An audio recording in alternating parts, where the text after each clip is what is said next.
Israel के खिलाफ पलट गया गेम।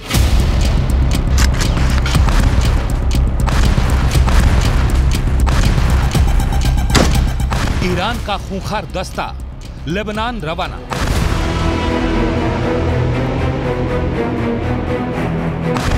युद्ध में आया हमास का नया साथी। हमास के खिलाफ जंग लड़ रहे इजराइल को अब तक हिजबुल्लाह और हूथी विद्रोही ही उलझा रहे थे। लेबनान और यमन की जमीन से इजराइल के खिलाफ रह रहकर हमले हो रहे थे, लेकिन ना तो हिजबुल्लाह ही अब तक जंग में खुलकर उतरा और ना ही हूथी। लेकिन अब युद्ध के 28वें दिन इजराइल को एक ही समय पर चौतरफा घेरने का प्लान तैयार हो गया है।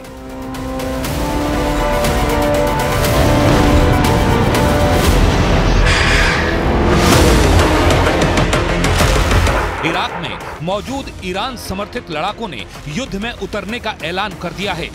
सीरिया में सक्रिय ईरानी समर्थित मिलिशिया ग्रुप इमाम हुसैन ब्रिगेड ने भी जंग के लिए लेबनान कूच करने का ऐलान कर दिया है।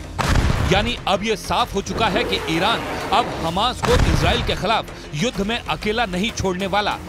ईरान समर्थित लड़ाकों के सीरिया और इराक से कूच करने के बाद युद्ध में कैसे नया मोड़ आने वाला है, अब जरा वो समझिए।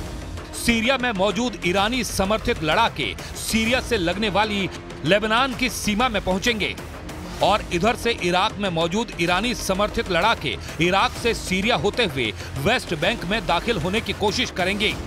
मतलब एक साथ ये दोनों ईरानी समर्थित ग्रुप इजराइल के खिलाफ दो मोर्चों को मजबूत करेंगे।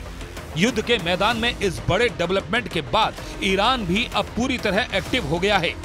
ईरान पर अब तक पर्दे के पीछे से ही हमास को कंट्रोल करने के आरोप लगते रहे थे, लेकिन अब ईरान भी धीरे धीरे अपने गेम से पर्दा उठा रहा है। गुरुवार को ईरान के विदेश मंत्री ने बयान जारी कर कहा, मैंने हमास के पॉलिटिकल ब्यूरो के प्रमुख से फोन पर बात की। बातचीत में गाजा और वेस्ट बैंक में बने हालात पर चर्चा हुई। इन सब के बीच अमेरिकी खुफिया एजेंसी की रिपोर्ट ने भी नेतन्याहू की चिंता बढ़ा दी है। अमेरिकी खुफिया रिपोर्ट में कहा गया है कि सीरिया की बशर सरकार हिजबुल्लाह की मदद की तैयारी कर रही है। सीरिया की सरकार हिजबुल्लाह को रूस की मिसाइल डिफेंस सिस्टम भेजने को तैयार हो गई है।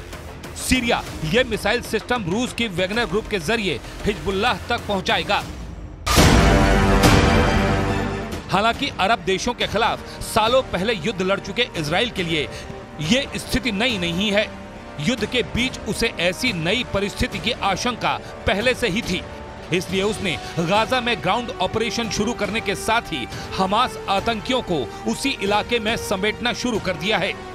इजराइल के मुताबिक वो गाजा में हमास के इलाकों को चारों ओर से घेर चुका है। यानी हमास अभी अपने ठिकानों पर जिस जगह मौजूद है वहां से उसके पास भागने का कोई रास्ता नहीं बचा है। इस घेरेबंदी को इजराइल की सेना लगातार कसती हुई आगे बढ़ रही है। यानी हर गुजरते घंटे के साथ ये घेरेबंदी और करीब हो रही है। לוחמי צה"ל השלימו את כיתור העיר עזה, המוקד של ארגון הטרור חמאס. בשעות האחרונות כוחות שריון וחי"ר בסיוע כלי טיס רבים של חיל האוויר תוקפים מוצבים, מפקדות, עמדות שיגור ותשתיות טרור נוספות המשמשות את הנהגת חמאס ואת המחבלים שלה. मतलब साफ है, तैयारी दोनों ओर मुकम्मल है। ईरान हमास को हारने नहीं देना चाहता और इजराइल हमास को मिटाने की सौगंध ले चुका है।